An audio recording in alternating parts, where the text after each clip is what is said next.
ठीक है गाइस, तो ये पार्ट 2 है जिसके बारे में हम ऑलरेडी बात कर रहे थे। वो था कि सीके के साथ मेरे रिलेशनशिप और शादी टूटने वाली बात। तो पहले वीडियो में आप देख चुके हैं, और अगर नहीं देखे तो प्लीज़ वो वाली वीडियो पहले देख लीजिए। तो जैसे मैंने कहा कि मेरी शादी टूटी और उसके बाद मैं बिल्कुल अधमरी बन चुकी थी। मेरे घर वाले मुझसे बात करना बंद कर चुके थे फिर से। मैं सिर्फ़ अपने दादा दादी के साथ रह रही थी और मैं नॉर्मल थी ही नहीं तब, बिल्कुल भी नॉर्मल नहीं थी। कौन हो सकता है नॉर्मल उस हालत में? और फिर मेरे पास तो नौकरी भी नहीं, कुछ भी नहीं। अब ऐसे हालत में मेरा पहला बॉयफ्रेंड, उसको कांटेक्ट किया मेरे घर वालों ने। कहा कि वो तो बहुत अच्छा लड़का है ना उनके नज़रों में। तो मेरे घर वालों ने उससे कहा कि तुम इसका सहारा बनो, ये इतनी डिप्रेस रहती है, खाना पीना छोड़ चुकी है, ऐसे हालत में है, तुम आओ देखभाल करो इसकी। तो उसका वापस से मेरे घर में आना जाना शुरू हो गया। पर पता है उसने क्या किया? मैंने जब उसको कहा कि क्या तुम मुझसे अब शादी करना चाहते हो कि करोगे कि क्या है, तो उसने कहा कि नहीं, मुझे तो शादी करनी ही नहीं है।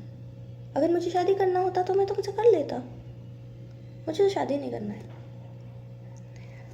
बट उसे शादी नहीं करनी है मुझसे। But he said we can have a good time together like old times, just like old times sake. मतलब वो मेरे साथ फिजिकल होना चाहता है वापस से, लेकिन शादी नहीं करेगा। And he is terming it as for old times sake. It's this very moment जब मुझे उसका वो वाला सच्चाई पता चली। जब उसने ये बात मुझसे कही थी कि let's get together for old time sake, तब मैंने उससे कहा कि I won't repeat the same mistake I did. मैं तुम्हारे साथ अग्री की सब कुछ करने के लिए, क्योंकि तुमने कहा था कि तुम्हारा भी फर्स्ट टाइम है और मेरा भी फर्स्ट टाइम था, इसलिए मैंने अग्री की। But now I don't want to do all that any more. He started laughing. वो हंस हंस के मुझे फिर बोलने लगा, मेरा फर्स्ट टाइम था, क्या बोल रही हो तुम? अरे मैंने तो वो तुम्हें ऐसे ही बोल दिया था मनाने के लिए, मेरा थोड़ी फर्स्ट टाइम था। वो मुझसे झूठ बोला था कि वो उसका फर्स्ट टाइम है। ये बात मुझे उस समय पता चला आफ्टर 7 years। तब मेरी तो लगी, एक तरफ तो सीखे ने मुझे ऑलरेडी इतना धक्का दिया है ज़हनी तौर पे, ऊपर से ये बात मालूम पड़ रही है कि जो लड़का जिसके साथ मैं पहले थी उसने भी मेरे साथ धोखा किया। तो I was shattered, I was totally shattered. नहीं बची थी मुझ में और कोई हिम्मत। And here's the tough part, I started doing all bad things in life. I really started to get involved in all sort of wrong things which I shouldn't have been doing. और वो इसलिए क्योंकि बात वहीं पे ख़त्म नहीं हुई। मैं सीके को कांटेक्ट की, wanting to know why he did such a thing with me। क्यों उसने शादी नहीं की, क्या प्रॉब्लम हुई, क्या हुआ। वो मेरे घर वालों के साथ प्रॉब्लम हुई भी तो वो फिर भी आ सकता था मुझसे शादी करने, मुझे शादी करके लेकर चला जाता, राब्ता नहीं रखता मेरे घर वालों के साथ। मैं तो वो भी तैयार थी करने के लिए। जब मैंने सीके से बात की तो पहले तो सीके बात नहीं करना चाहता था मुझसे, पर जब बातें की तो उसने बोला कि ठीक है तुम यहाँ आ जाओ। बिकॉज मैं ज़िद पे अड़ गई थी कि मैं वहाँ जाना चाहती हूँ, मैं यहाँ से निकलना चाहती हूँ, इस नरक से निकलना चाहती हूँ, मैं वहाँ जाना चाहती हूँ। मैं सीके को पूछना चाहती हूँ कि क्या है, और ज़रूरत पड़ी तो मैं वहीं रह जाऊँगी, मैं वापस आऊँगी नहीं, वहीं पे शादी कर लेंगे। तो इसलिए मैं उससे कहने लग गई कि मुझे वहाँ आने दो, मुझे तुमसे बात करना है। तो सीके ने ज़्यादा बातचीत बढ़ाया नहीं फ़ोन पे और मुझसे कहा हाँ ठीक है आ जाओ, हाँ ठीक है आ जाओ बोल दिया उसने। मैं तुरंत प्लेन का टिकट काटी, अपने पैसों से किसी तरह जुगाड़ करके, उस समय 7,000 रुपया टिकट था, वो काटी मैं। फिर मैं एक सूटकेस में अपने कपड़े पैक किए जितना हो सके लेके मैं निकल गई। मैं घर वालों को एक चिट्ठी लिख के गई कि मैं घर छोड़ के जा रही हूँ, मैं किसी और से कोई रब्ता नहीं रखने वाली हूँ, मैं किसी के साथ भी कोई रिश्ता नहीं रखने वाली हूँ। ये चिट्ठी लिख के मैं घर छोड़ के मैं चली गई और मैं एयरपोर्ट में जाके मैं अपना फ़्लाइट मिस की और उस वक्त इमीडिएटली एक और फ़्लाइट लेने के लिए मुझे 14,000 रुपया खर्चा करना पड़ा। And I did that. इतना पैसा खर्चा करके, अपने घर वालों को छोड़ के, इतनी बड़ी स्टैंड लेके मैं निकल पड़ी। मैं वहाँ गई, जैसे ही मैं वहाँ लैंड हुई उस शहर में, I was arrested at site. Can you believe this? I was arrested at site. मैं देख रही हूँ that police already has information about me, and when I went there police escorted me and told me to come with them. मैंने पूछा कि क्यों, तो उन्होंने बोला ज़्यादा शोर मत मचाओ, यहाँ सीन क्रिएट मत करो, गाड़ी में बैठो चुपचाप, स्टेशन चलो बात करेंगे। वहाँ पे मैंने देखा सीके है, पर सीके मुझसे कोई बात नहीं किया। मैं सीके को मैं ऐसे डिस्ट्रेस में आके मैं सीके को पुकार रही हूँ कि क्या हो रहा है यहाँ, बचाओ मुझे। He is not cooperating, he is not saying a word. मैं पुलिस के साथ वहाँ से निकल गई और पुलिस स्टेशन गई, तो पुलिस स्टेशन में मुझे मालूम पड़ा कि सीके ने मेरे खिलाफ़ कंप्लेंट दर्ज किया है कि मैं सीके को हैरेस कर रही हूँ, शादी के लिए उसके पीछे पड़ी हुई हूँ, वो नहीं चाहता है शादी करना, मैं उसके परिवार को हैरेस कर रही हूँ, उसे हैरेस कर रही हूँ और मैं ज़िद करके यहाँ आई हूँ जबकि वो नहीं चाहता था कि मैं आऊँ, और मैं बहुत ज़्यादा मुश्किल खड़ी कर रही हूँ उसके लिए, ये सब ब्लैकमेल कर रही हूँ वगैरह, ये सब झूठ मूठ का उसने बहुत कुछ सजा के बोला। और सच में उसके पॉलिटिकल कॉन्टैक्ट्स थे, वो जो झूठ मूठ के कहे थे उसके पापा पॉलिटिक्स करते वगैरह, उसके पापा पॉलिटिक्स ना करे बट उसके कॉन्टैक्ट्स थे पॉलिटिशियन लोगों से। तो इन्फ्लुएंस खटा के उसने पुलिस वालों के साथ ऐसा अरेंजमेंट किया और मुझे पुलिस वहाँ पे लेकर जाके मुझे रखा वहाँ पे, और I had to sit there in restraint. मुझसे कहा गया कि तुम सीके से बात नहीं कर सकती हो, उसके करीब नहीं जा सकती हो, उसने रिस्ट्रेंट ऑर्डर ले लिया था जो भी है। मैं बिल्कुल सीके से बात नहीं कर सकती थी, मैं अपने सवालों का कोई जवाब नहीं ले सकती थी। इतना पैसा खर्चा करके, घर वालों से रिश्ता तोड़ के जो मैं वहाँ गई, उसका हशर ये हुआ। तो इस बात का सीख इतना ही मैं दे सकती हूँ कि घर वालों को छोड़ छाड़ के कहीं चले जाने से पहले 100 बार सोच लो कि अगर वो चीज़ उस तरह से नहीं होती है जैसा आप सोच के रखे हो, तो आप फिर क्या करोगे। ये ध्यान में रख के ऐसा कोई फ़ैसला लेना। मैं तो कहूँगी ऐसा फ़ैसला कभी मत लेना, बट अगर आप लेते भी हो तो सोच लेना कि अगर प्लान के मुताबिक चीज़ें ना हो तो आप क्या करोगे। मेरे पास वैसा कोई प्लान भी नहीं था, तो मुझे वहाँ से बेल आउट करने के लिए मुझे अपने फैमिली को ही कांटेक्ट करना था। जस्ट इमेजिन कितनी अपमानित हुई मैं जब मैं अपने फैमिली को फ़ोन करके कह रही हूँ कि जिस फैमिली को मैं छोड़ के आई हूँ सीके के पास, वो सीके मुझे पुलिस स्टेशन में इस हालत में छोड़ा है, और मैं अपने फैमिली के पास रो के कह रही हूँ कि मुझे यहाँ से छुड़वाओ। मेरी फैमिली वहाँ से मुझे बेल आउट करके निकाला, पुलिस मुझे एस्कॉर्ट करके स्टेशन रेलवे स्टेशन लेकर गए। वहाँ पुलिस ने ही टिकट काट के उनके कोटा में मुझे ट्रेन पे चढ़ा दिया। मैं तो गई थी शादी करने, तो गहने वहने सब थे मेरे साथ, ऐसे गहने वहने पहन के, सोने के गहने ये वो। मैं ट्रेन में जब सफ़र कर रही थी ना, रो रो के तो हालत मेरी बुरी थी। मैं किसी भी मोमेंट में चाह रही थी कि मैं ट्रेन से कूद के जान दे दूँ अपनी, मैं मर जाऊँ। सच में मुझे लगा कि मैं मर जाऊँ, मेरे लिए इनफ है, अब और नहीं सहन होती। और तब मैं सिर्फ 24 साल की थी, सिर्फ 24 साल की। उतने में मैंने इतना कुछ देखा है लाइफ में। तो उस समय भी सुसाइड करने का थॉट आने के बावजूद भी मैं ट्रेन से नहीं कूदी। और पता है क्यों नहीं कूदी, मैं कितनी अजीब हूँ पता है।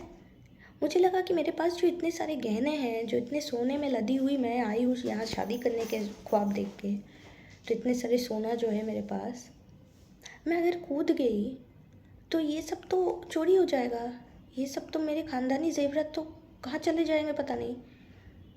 मैं इतनी अजीब हूँ कि मैं तब ये सोच रही हूँ, मेरे मतलब अजीब इन द सेंस रिस्पॉन्सिबल मैं इतनी हूँ कि मेरे में तब अपने लिए सोचना गवारा नहीं लगा। मुझे लगा कि मैं पहले रिस्पॉन्सिबिलिटी निभाऊँ, कि पहले मैं घर में जाके ये सोना वोना जो है सब घर वालों को दे दूँ, फिर मर जाऊँगी फुर्सत से।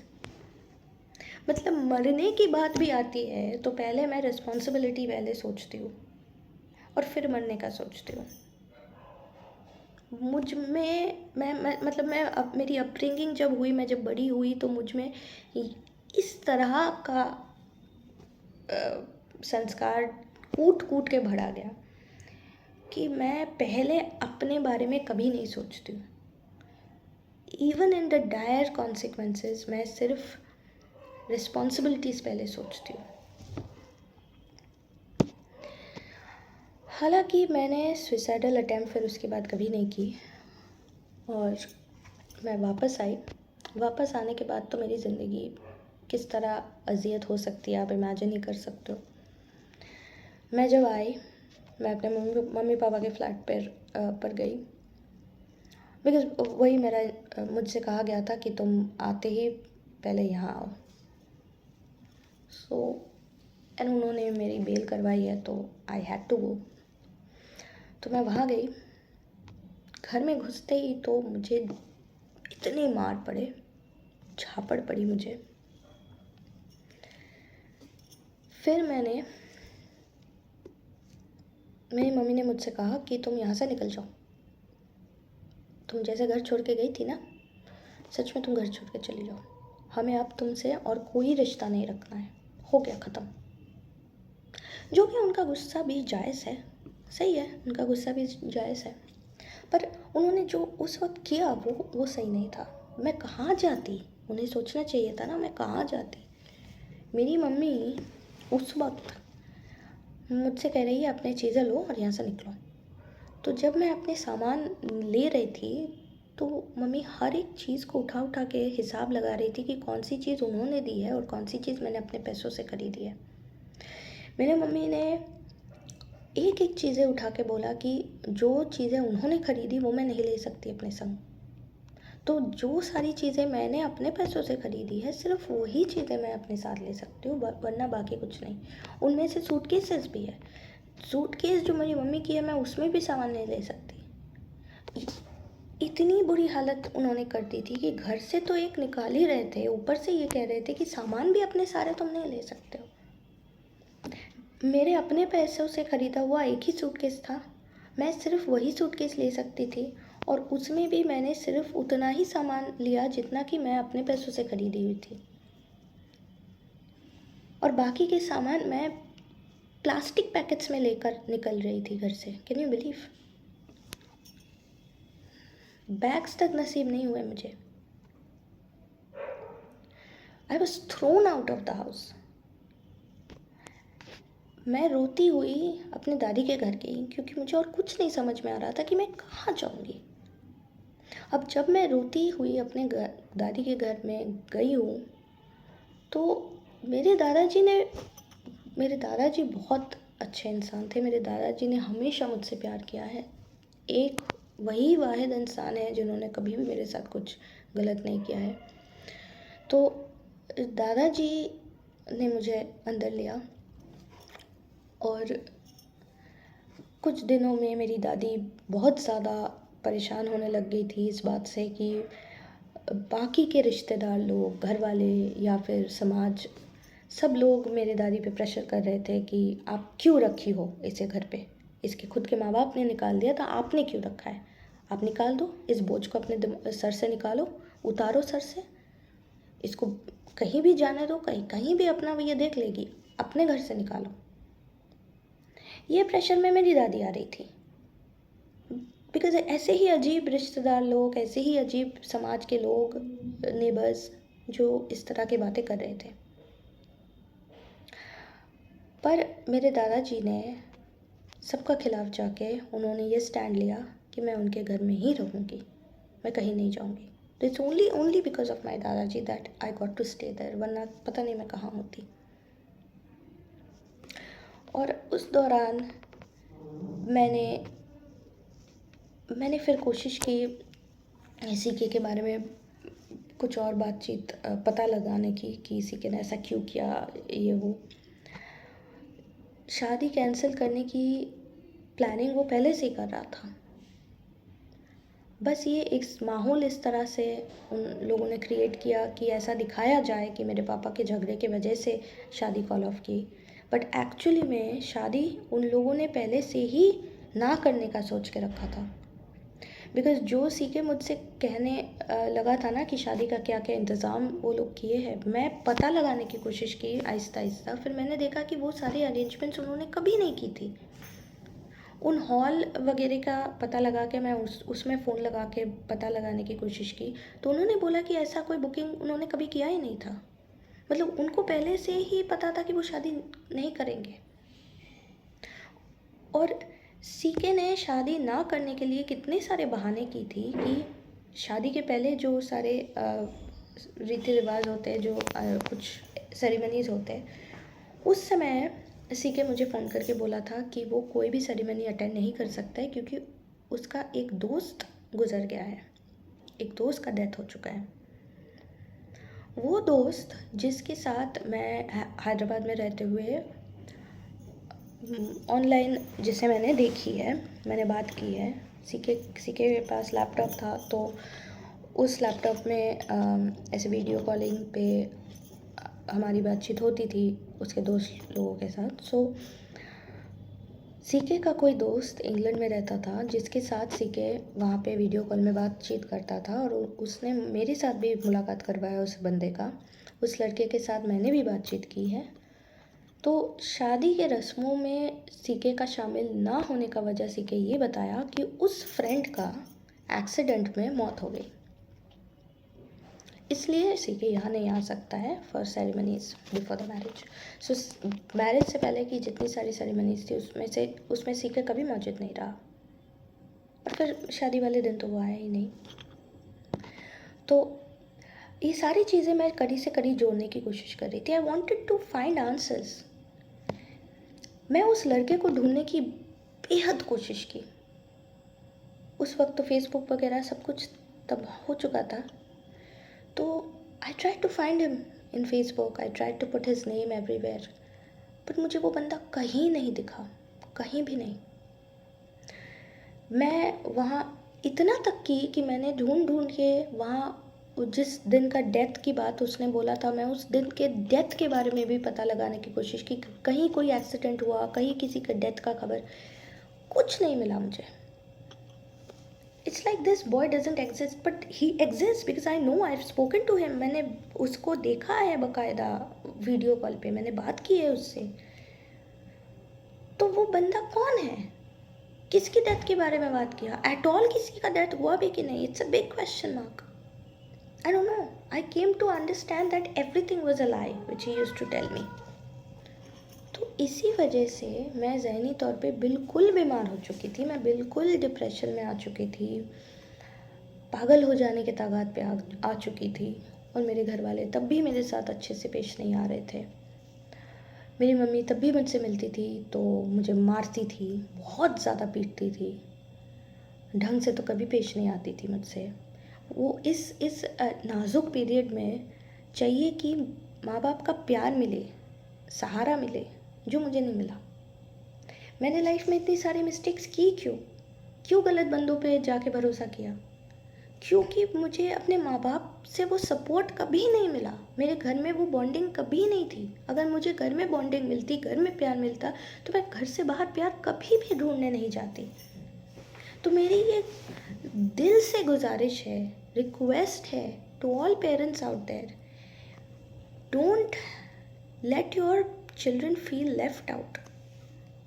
उन्हें आप डिसिप्लिन करो, लेकिन मारपीट इतना भी ज़्यादा मत कर दो कि वो आपसे इतना दूर हो जाए कि आप बिल्कुल उन्हें ऐसा फील करने पे मजबूर कर दो कि उनके पास कोई नहीं है और वो बाहर वालों में सहारा ढूंढने की कोशिश करें। ऐसा माहौल मत क्रिएट कीजिए। घर में बच्चों को वो जगह दीजिए कि बच्चे महफूज फील करें, बच्चे घर में वो बॉन्डिंग पाए, वो प्यार पाए, ताकि वो बाहर ना ढूंढने जाए वो प्यार। जो प्रॉब्लम मेरे साथ हुई, and that was the reason why 2014 was the darkest period of my life, the darkest period, the 1 year which I want to delete from my life.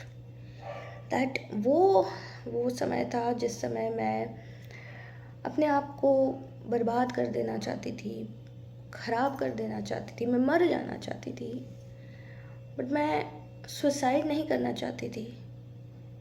कहीं ना कहीं डरती थी कि मैं फेल हो जाऊंगी, सुसाइड नहीं कर पाऊंगी, मर नहीं पाऊंगी। इसलिए मैं चाहती थी कि नॉर्मल तरीके से ही मेरी ज़िंदगी धीरे धीरे बुझ जाए और मैं मर जाऊँ। तो मैं अल्कोहल की आदी हो गई। मैं इतना ज़्यादा पीने लग गई कि इसी सोच में ना कि पीते पीते मर जाऊंगी, लिवर ख़राब हो जाएगा, कुछ हो जाएगा, हार्ट अटैक आ जाएगा। स्मोक करने लग गई, all those things that would harm a person. जो सारी चीज़ें करने से इंसान को बर्बाद इंसान हो जाएगा, ख़त्म हो जाएगा, मर जाएगा, मैं वही करने लग गई थी। धीरे धीरे अपने आप को ख़त्म करना चाहती थी मैं। गलत इंसान से दोस्ती करने लग गई थी, बहुत वाहियात लोगों से मिक्स करने लग गई थी, जिनकी लास्ट नेम तक पता नहीं है। It was just the worst phase of my life, which I want to forget, but I cannot, because it is a fact of my life. I cannot forget it. So anybody who is in a situation like this right now, who's thinking that इस तरह से life को बर्बाद कर दिया जाए, ख़त्म कर दिया जाए खुद को, please don't do that. It will not work. And don't even try to make it work. उल्टा अपने आप को बेहतर बनाने की कोशिश करो। उठाओ खुद को, उठाओ उस दलदल से।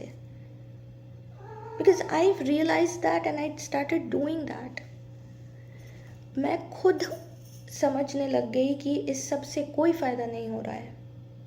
मैं इस तरह और ज़्यादा बहते जा रही हूँ बर्बादी की तरफ, और मैं कभी भी नहीं निकल सकती। मेरी ज़िंदगी कभी भी ठीक नहीं हो सकती अगर ऐसा चलता रहा तो वहाँ मैंने अपने लिए फ़ैसला किया कि मुझे ये सब बंद करना पड़ेगा, और मैं खुद सुधरी।